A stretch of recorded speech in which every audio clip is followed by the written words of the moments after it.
War in Central America, drug smuggling in Arkansas, President Ronald Reagan and President Bill Clinton, the subject of tonight's Eye on America. But first, a little background. In the early 80s, a war was underway for control of Nicaragua. On one side, the ruling Marxist regime, the Sandinistas. On the other side, rebel forces, the Contras, labeled by the Reagan administration as pro-democracy freedom fighters. A base of support for the Contra movement, remote western Arkansas.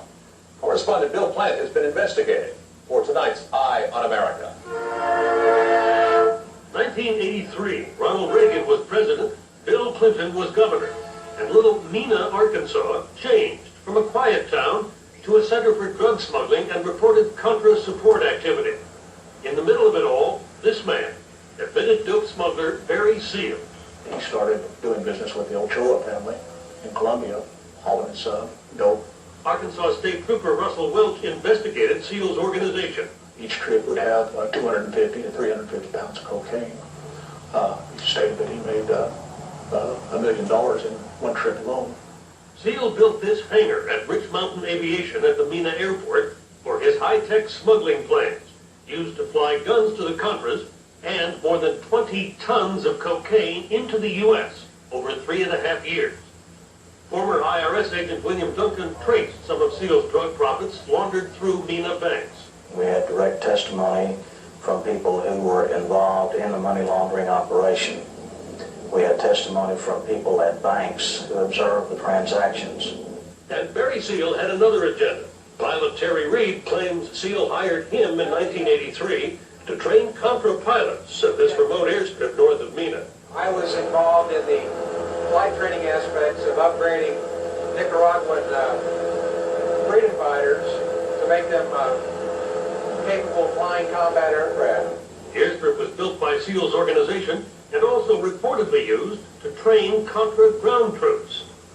In 1984, Seal was arrested for smuggling and was turned by the Drug Enforcement Administration into an informant and smuggler for the government.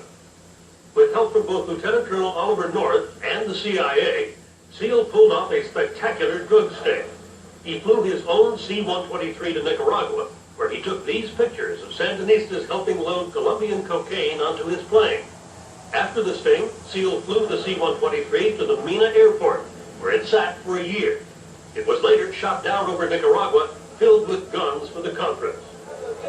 By late 1985, Agent Duncan had gathered substantial evidence of alleged money laundering against Seal's associates Fred Hampton and Joe Evans of Rich Mountain Aviation. What happened when you tried to make this case before a grand jury? I was never asked to present the evidence to a grand jury, ever. The evidence was in this 24-count draft indictment prepared for the federal grand jury in January of 1986, but the grand jury never saw it.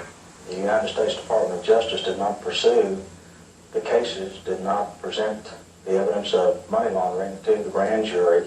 Former U.S. Attorney Mike Fitzhugh, who handled the Mena cases, says that was because Agent Duncan asked for a delay. I consented to his request that the matter not be presented at the grand jury session meeting in January of '86. Agent Duncan says he made no such request. That is absolutely false.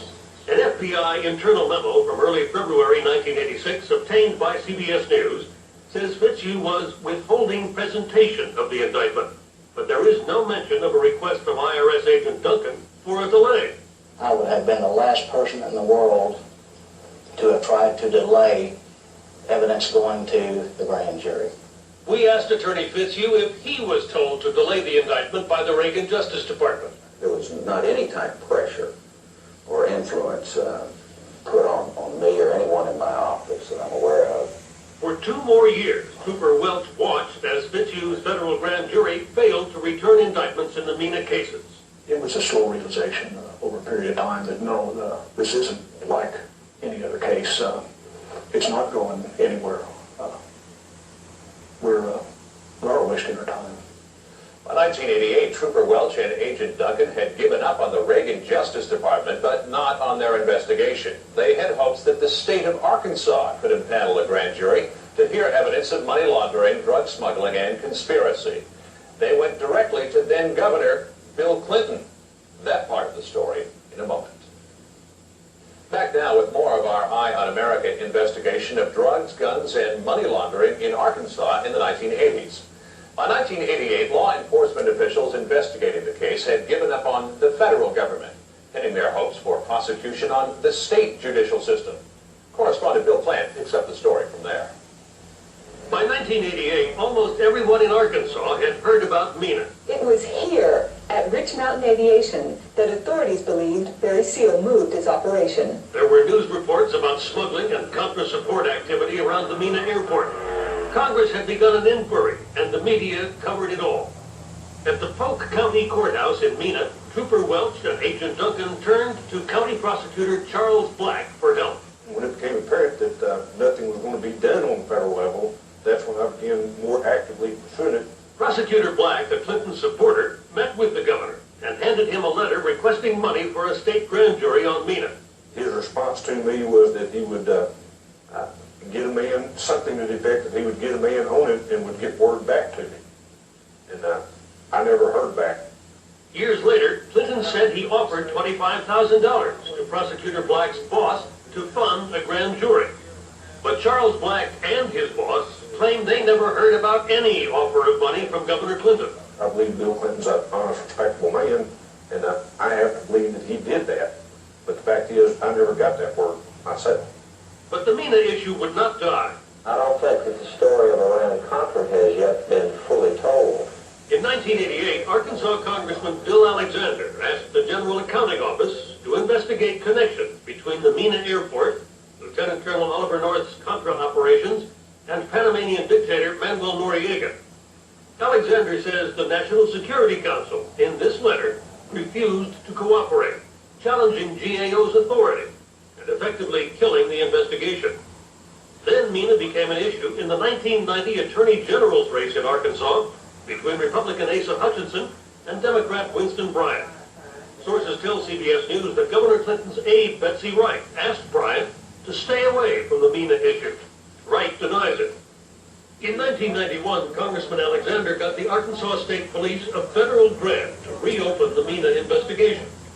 Sources tell CBS News that Governor Clinton's staff was involved in the discussions about what to do with that grant. The money went to State Police Chief Tommy Goodwin. That money was discussed around here for quite a while, and we finally said, we'll just turn it back. We don't have anything to spend it on. But what happened to the state case? Nothing happened to the state case. A grand jury was never called. It just died. I maintained a certain amount of faith that at some point the problem would be solved. That never occurred. Has not occurred. Has not occurred to this day. Barry Seal's organization helped the Contras, smuggled tons of cocaine, and laundered drug profits through Arkansas. Why did the Reagan Justice Department fail to prosecute?